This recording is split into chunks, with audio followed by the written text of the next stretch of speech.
Dalam film, kita akan melihat Don sedang menerima wejangan dari sang ayah sambil mengintai seorang wanita cantik. Di sini Don diperingatkan supaya tidak keblinger dengan kenikmatan dunia, apalagi wanita. Belum juga mulutnya tertutup, tiba-tiba saja bapaknya tertembak oleh sebuah peluru. Samar-samar, Don sadar bahwa ia sedang ditolong oleh seorang wanita cantik yang tadi dilihatnya. Sayangnya, sang ayah tidak bisa diselamatkan lagi nyawanya. Sejak saat itu, kehidupan Don yang bergelimang harta tidak pernah tenang, lantaran ia terus-menerus dibayang-bayangi oleh sosok wanita yang dulu menyelamatkannya. Waktu pun dengan cepat berlalu. 5 tahun kemudian, kita melihat seorang wanita bernama Laura sedang mengingatkan suaminya untuk berhenti bekerja, karena ia sudah merasa kurang sentuhan. Tapi pria pelontos itu dengan halus justru mengingatkannya untuk tidur terlebih dahulu karena esok ia akan mengajak Laura ke suatu tempat. Akhirnya, Laura memilih untuk memuaskan dirinya sendiri dengan terong buatan yang dibelinya. Sedang di tempat lain, terlihat John sedang asik bercocok tanam dengan seorang pramugari jet pribadinya. Rupanya, malam itu, Laura diajak suaminya bertemu dengan teman-temannya. Namun karena merasa tidak nyambung dengan obrolan tongkrongan, ia pun memilih untuk jalan-jalan sendiri. Tiba-tiba saja, ia tak sengaja bertabrakan dengan Don. Sayangnya belum juga berkenalan, laki-laki breyok itu tiba-tiba sudah menghilang. Kita pindah ke esok harinya. Laura terlihat sedang enjoy berbikini bersama teman-temannya. Tapi tiba-tiba saja pacarnya datang untuk meminta maaf karena semalam sudah kabur dari kamar. Jelas saja tidak ada kata maaf untuk si pelontos. Dan Laura pun langsung mendorongnya ke dalam kolam.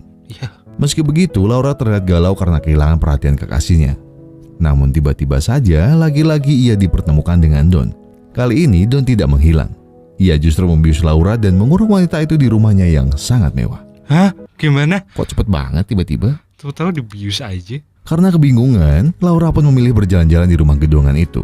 Lalu tiba-tiba saja Don muncul dan mengagetkannya. Sehingga riwayat lemah jantung Laura hampir saja kambuh. Tapi bukannya ditolong, Don ini malah ngasih Laura obat tidur. Sehingga membuat wanita di depannya itu kembali tidak sadarkan diri. Saat Laura kembali siuman, Don langsung memperlihatkan foto kebusukan si pelontos yang berselingkuh di belakang Laura. Laura pun merasa kesal dan berniat menghampiri kekasihnya. Namun Don melarangnya dan memberitahukan bahwa ia telah mengirim surat atas nama Laura yang menyatakan bahwa ia tidak ingin lagi menemui si pelontos itu.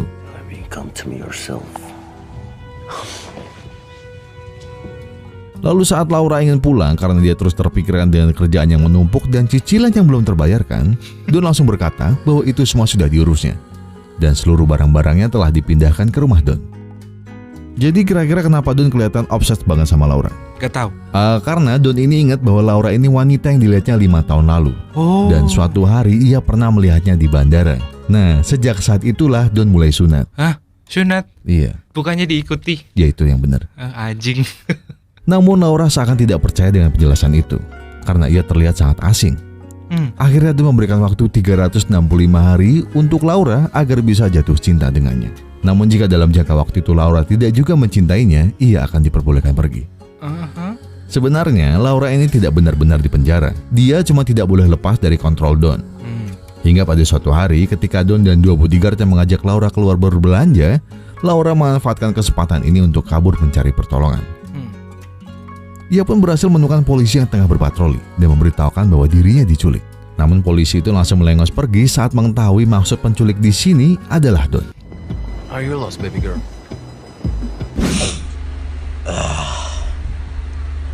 Are you lost, baby girl? Alhasil Laura harus menyerah dan mengikuti permainan yang dibuat Don. Iya. Ini merupakan kali kedua usaha kedua Laura untuk kabur. Di usaha pertamanya itu karena gagal, Laura diberi hukuman jalan-jalan dengan jet pribadi Don, tapi dengan ikatan di tubuhnya. Dan saat itu pula Don mengubel-ngubel serabi lempitnya. Namun saat Laura mulai merasakan kenikmatan, Don minggat begitu saja. Kan kentang ya? Kan brengsek. Kentang banget.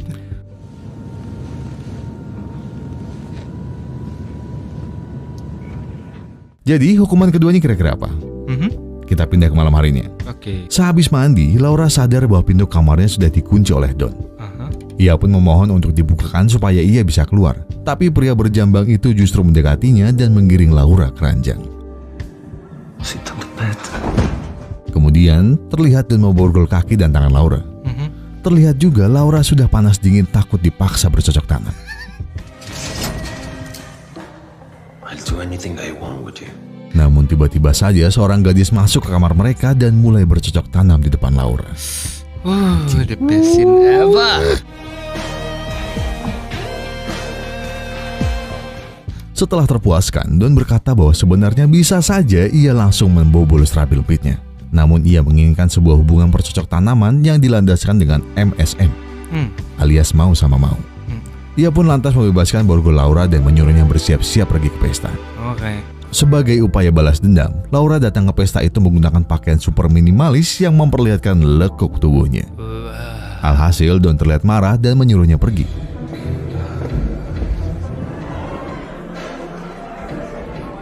Laura pun akhirnya memilih menggoda pria-pria lain. Sampai akhirnya ada seorang pria yang mulai menggerayangi tubuhnya. Don yang awalnya membuang Laura pun kembali menghampirinya dan menembak tangan-tangan lelaki usil yang mencoba mencolek tubuh Laura. Mampus, bos mafia dilawan. Sayangnya karena kelakuan cerobohnya itu, Don dimarahi oleh manajernya. Pasalnya lelaki di pesta yang ia tembak itu merupakan salah satu konglomerat yang kini menjadi musuh keluarganya. Hai. Manajer ini bahkan menyebut Laura sebaiknya diusir saja jika ia hanya mengganggu bisnisnya. Belum juga sempat manajernya mingkem, Don sudah bersiap-siap menghajar lelaki tua di depannya itu. Rupanya kejadian itu dilihat Laura yang merasa tidak enak dan meminta maaf. Tapi Don malah menghampirinya dan menyalahkan Laura yang sudah berpakaian seperti seorang penjual serabi lembit keliling. Alhasil Laura mulai frustasi dan memilih untuk bunuh diri dengan cara loncat ke dalam lautan di depannya. Tentu saja aksi Laura ini langsung disusul oleh Don yang menyelamatkannya. Wow, so sweet. Usai siuman, Laura mulai sadar bahwa lelaki di depannya itu benar-benar mencintainya. Alhasil Laura pun mulai membuka hatinya, lalu membuka bajunya dan membuka celananya.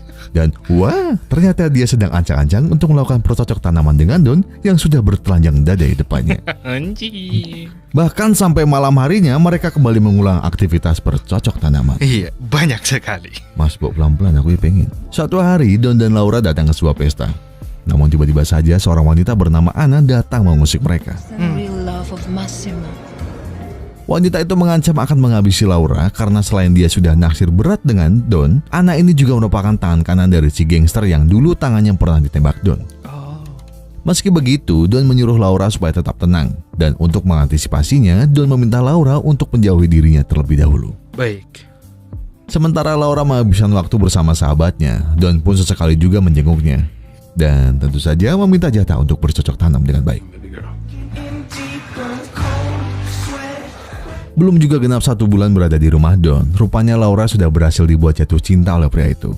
Bahkan mereka sepakat untuk segera melangsungkan pernikahan.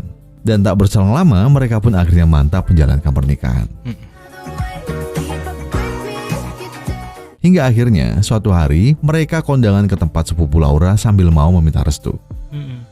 Di sini Laura mengingatkan supaya Don tidak menyebutkan pekerjaannya sebagai gangster. Mafia. Tapi ternyata, meski Don tetap menyebutkan pekerjaan aslinya, kedua orang tua Laura tidak merasa keberatan. Iya, tetap santai aja. Orang tua yang sportif. Bos gangster di depan mertua tetap gugup ya. Tetap gugup. Meski terpisah jarak, Don dan Laura tetap mempersiapkan pernikahan mereka. Laura berfokus pada fitting gaun yang akan ia gunakan bersama sahabatnya. Sedangkan Don mencari persewaan tenda serta organ tunggalnya. Mas Don ini benar-benar tanggap sebagai suami. Iya, lokal sekali. Sampai akhirnya, suatu hari ketika Don dan Laura tengah berkabar melalui telepon Laura tiba-tiba saja terputus. Ternyata mobil yang ditumpanginya kecelakaan di tepi jurang. Alhasil Don harus mengikhlaskan kepergiannya dan membatalkan seluruh impian pernikahannya. Dan ternyata usut punya usut, Laura mati bukan karena menabrak pembatas jalan, melainkan karena tertembak oleh pria yang dulu tangannya sempat ditembak oleh Don. Setelah itu,